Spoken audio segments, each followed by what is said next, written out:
Right, today we're going to do one of my favourites, and it's one of my own devising that I made years ago at the hotel. So by a bit of a hint is my little dangly pineapples. We're making a Pinolade today, and it's got one of my favourite ingredients in it, which I'll tell you about in a minute. But for this video, because I do it all in one go with one hand, I've had to prep a little bit. So to start with the Pinolade, what I've done is got a martini glass and 2 cocktail cherries and a pineapple ring. You need a tin of pineapple rings if you can, if you want to do that. You don't have to, I'm just being fancy because I like the drink. So let's start. So we're going to make a jug of this again, and as always, get everything freezing cold beforehand, and use a full ice rack of ice. Okay, next bit, cut your pineapple rings. Just get the small tin because you don't want the big one and then they'll go off. So pineapple rings chopped up into chunks.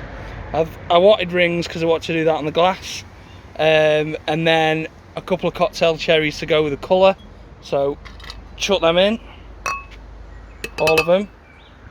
Right, and then obviously if you get the small tin, use the juice as well, because this is going to be pineapple-y as out. So chuck the juice in from the pineapples. Okay, and next, this needs a bit of talking about. Right, this is a pineapple rum. I've been looking for it for ages, and this is why I haven't done it, and I finally found it. You can now get it at Sainsbury's. It's only 38% volume, but it's gorgeous, and if you want to drink it on its own, you can do, because it is smooth as out. So as we normally do, we'll chuck a third of that in. There you go, third. Okay, next alcoholic ingredient is vodka. Again, try and use a good vodka. Absolute's really good. If you're using Smirnoff, you might have to put a bit more in to get the flavour of it, but I don't really like it. Green Mark is also a good vodka, and it's cheaper than Smirnoff.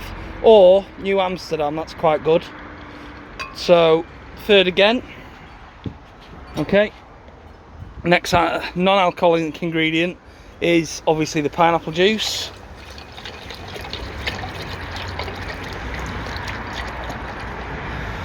Don't look it from me pouring, but this was half empty, and that again is about a third of the carton.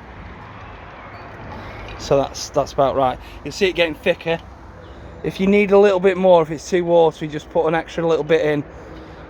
On this video, I'm not going to stir it up, but I would recommend stirring it up because it's all going to settle at the bottom. Okay, obviously we're not normal, us Brits, so don't put lemonade in it. Put the alcoholic version in, put Smirnoff Ice. I buy these big ones now for these cocktails because I find they make a really good mixer. So chuck that in. There we go. Okay, now one more pineapple-y ingredient and alcoholic is the new Old Moot pineapple and raspberry cider. It's dead crisp and it's really tasty. So chuck about half a can in of that. Oh, sorry, I'll do the whole lot. Either a third, 2/3, or a full can. It's up to you. Okay, and that is it. I'm not going to pour it into the drink because obviously you can all do that, but mix this up. Just give it a good stir with your cocktail stirrer. If you haven't got that, use a big spoon and just drink it and enjoy it. If you want to be a showman and you want to send me a picture, send me it like this, right? And if you want to make it even better, put a little tiny drop of grenadine in it, and the grenadine is slightly heavier, so it should drop to the bottom, and you should get a nice like tequila sunrise, which actually gives me an idea for another one we can do. So enjoy it, get drunk, you're locked in, you might as well make the most of it. See you next week.